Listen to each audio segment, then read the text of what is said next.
Welcome to the Secret Underground Laboratory Recovery and Salvage, where rude mechanicals do magic.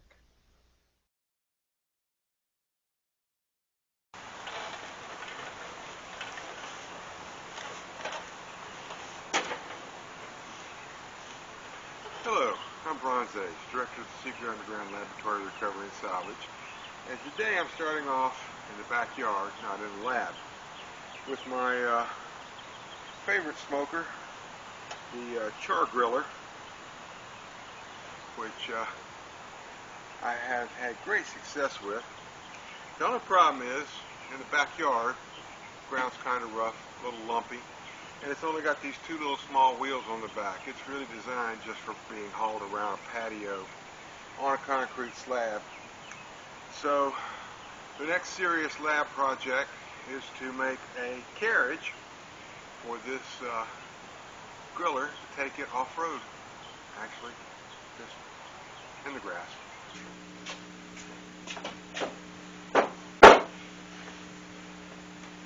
I used to work on cars for a living, which is something I don't like to talk about a lot. But one thing I learned in my days in the auto shop was that business was slow, and you were worried about making a check that week. The best thing you could do would be to bring your own car in, pick it up, take something off of it. From that point forward, you would have more work than you could handle, and you'd never get to work on your own car.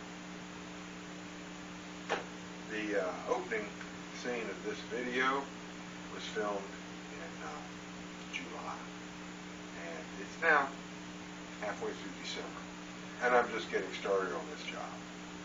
So let's hope it works again, and I'll have some business through Christmas. I've actually drawn up some plans and made a few mock-ups of how this thing is supposed to fit together.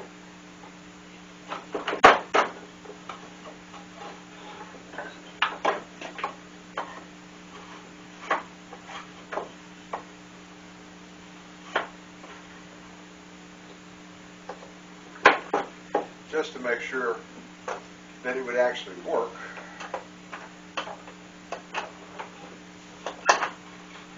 And I think it's going to be okay.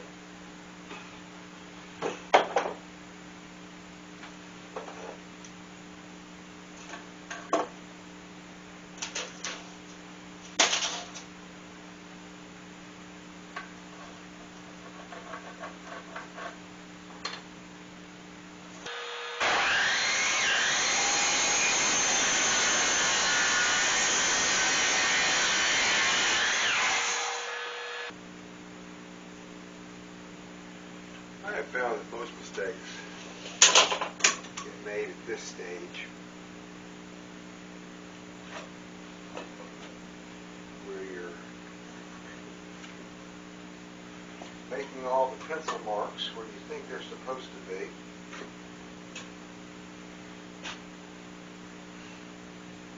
So after I've marked up a piece like this, I go back and measure them over again, just to be sure.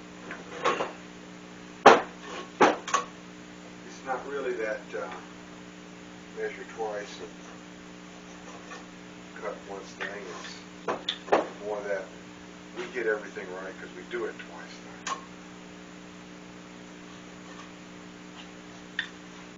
This is the jig that's going to cut the bridle joint.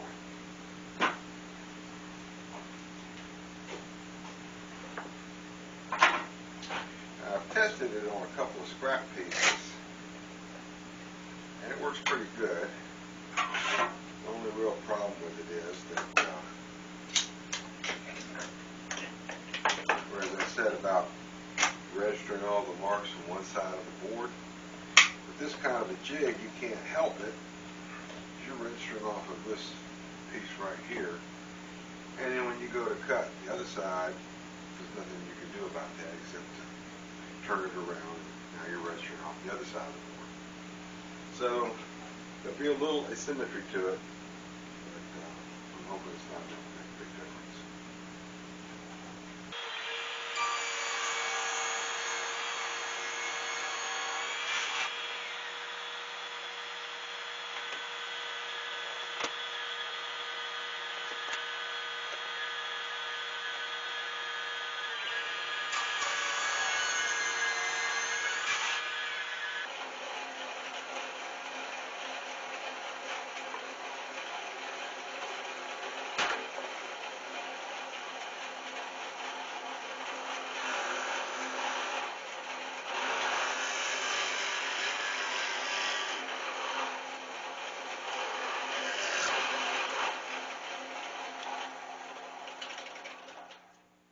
There needs to be a relief cut here in the bridle joint, so the steering arm can make a full swing to the inside.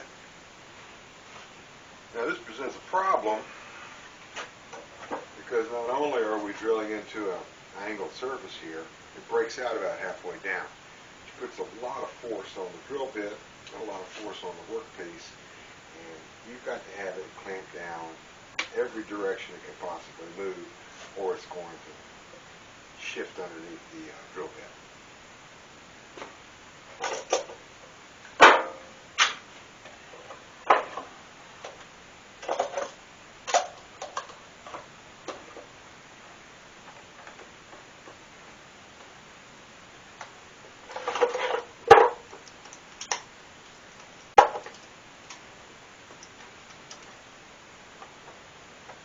Now, one last thing that's got to be taken care of is when you're drilling with stuff on this side of the drill press, the handles get in the way. So that's easy to deal with with a special short handle.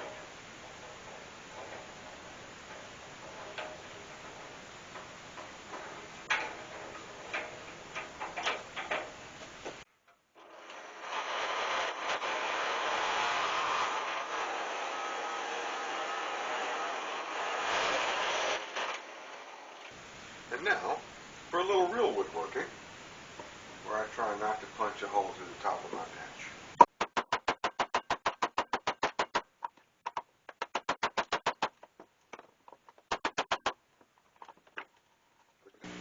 Now that the steering part is taken care of, it's time for more real woodworking.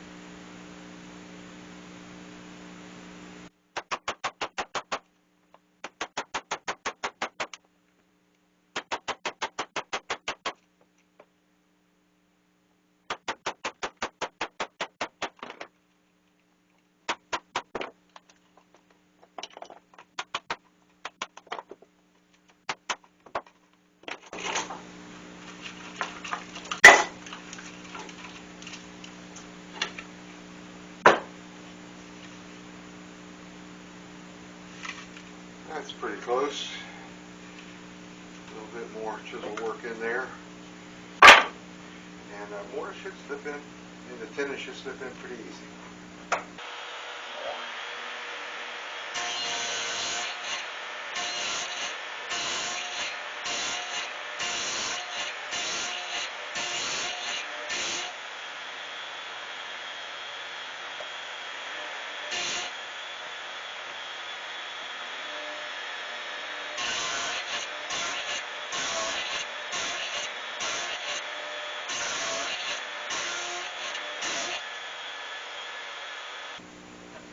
After the tenon is cut, and a good bit of trimming, rasping, and chiseling on the mortise, you get a nice snug fit with no play in it.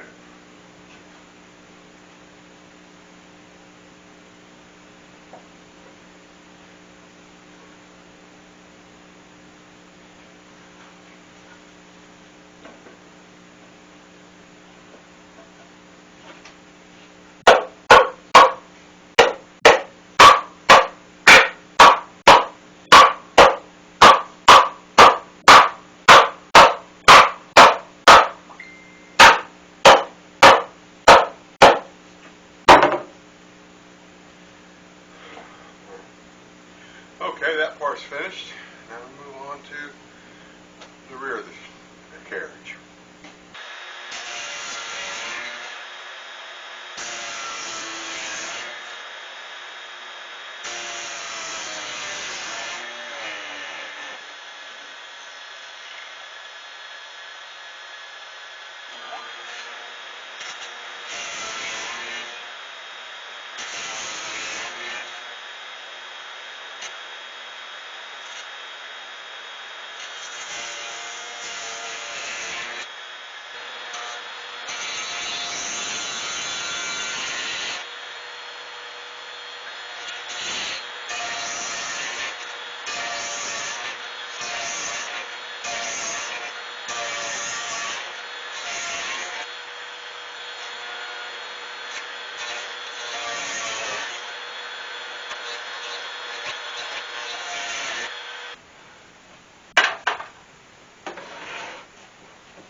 switched over to the CAB machine shop division of the Secret Underground Laboratory, and I'm going to cut off the head off this 5/8" bolt.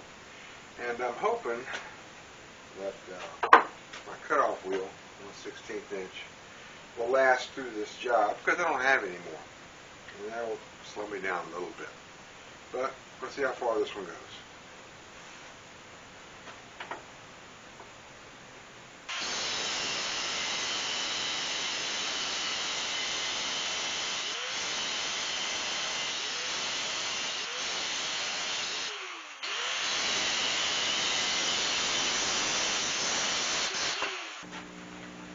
Back at the Packard Precision Drill Press for some more CAB machine work.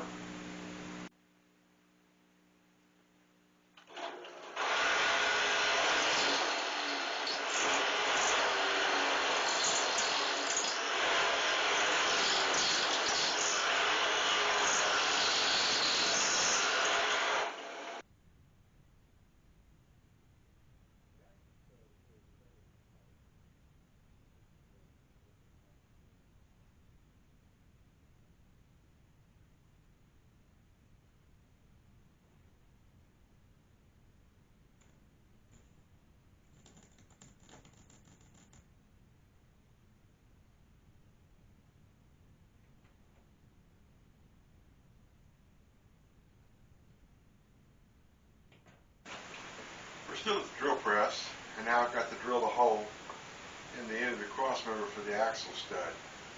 The key to getting a good hole down the center of this piece is first to make sure it absolutely can't move, and then make sure it's parallel to the drill press post in both directions.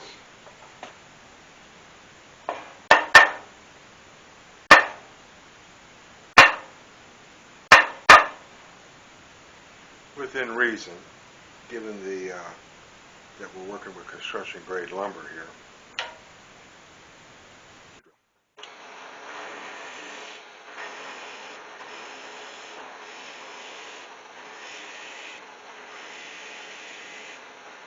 The axle shaft is going to be held in place by this coated deck screw, which is going to go through the pipe and be held by the wood on the bottom side of the hole.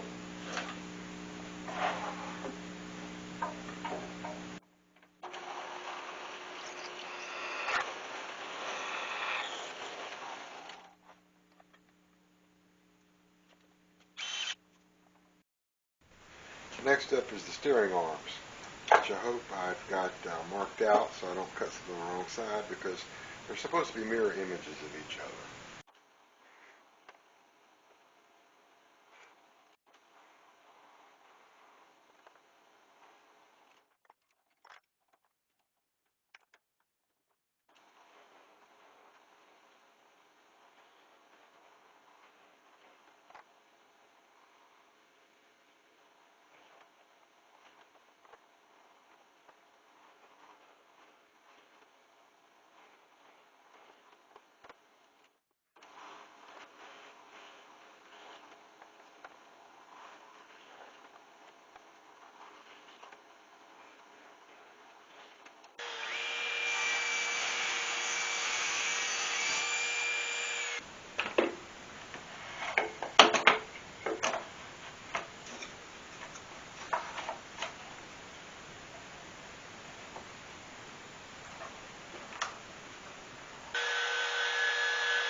The tenons are going to be held in place with a process called drawbore.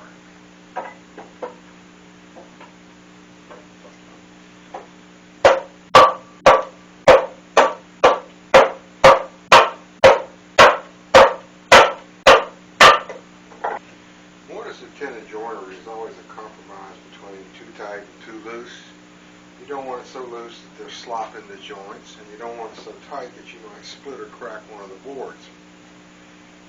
So, draw boring is a technique so that you can have a slightly loose tenon when you cut it, and a very tight joint when it's finished and put together. Now, this peg is going to be driven down through this hole, through a hole in the tenon, through a hole on the other side, and it's supposed to pull it together. Well, in order to do that, what we have to do is mark where the center of the hole is on the tenon itself.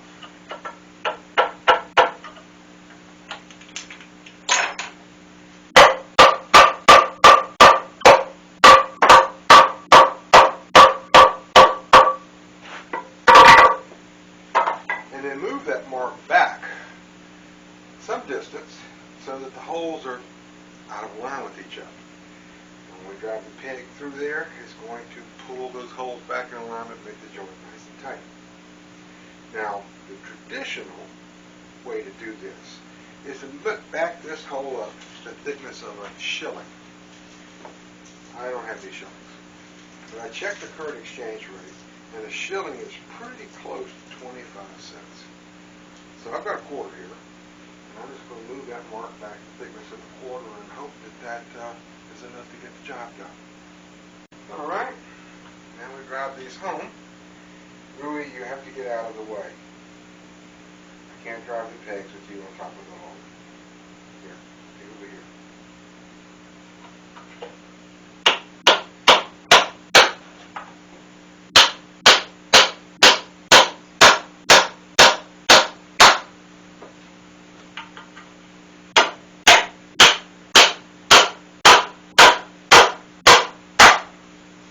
There we go.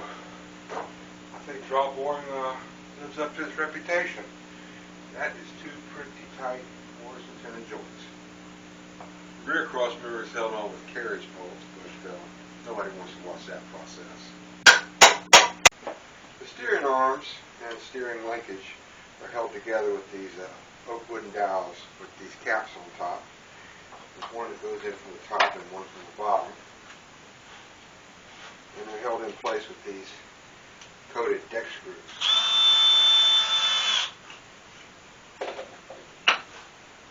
These pins on the ends here are going to be loose because they're going to be pretty well captured in place. The wagon tongue pulls on this 3/4 inch wooden dowel here, down like that, and it's also capped off and screwed to hold it in place. The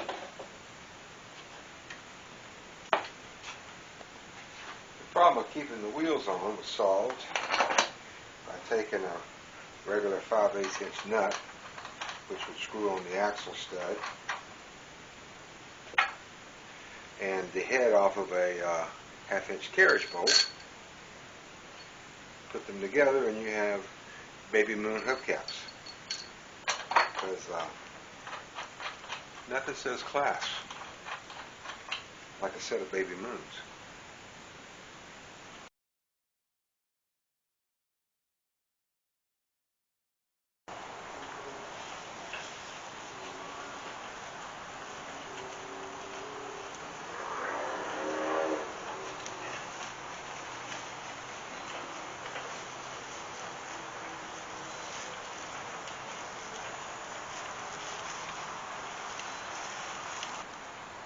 So here it is February, nice sunny Sunday here in Louisiana. Mardi Gras is coming up on us, and I finally got this project finished. I appreciate everybody who stuck with it this far. I'd like it if you would subscribe, click the like button, make comments, tell all your friends. I'm about to fire this up and smoke some ribs. So happy Mardi Gras to everybody out there, and we'll see you on the next video real soon.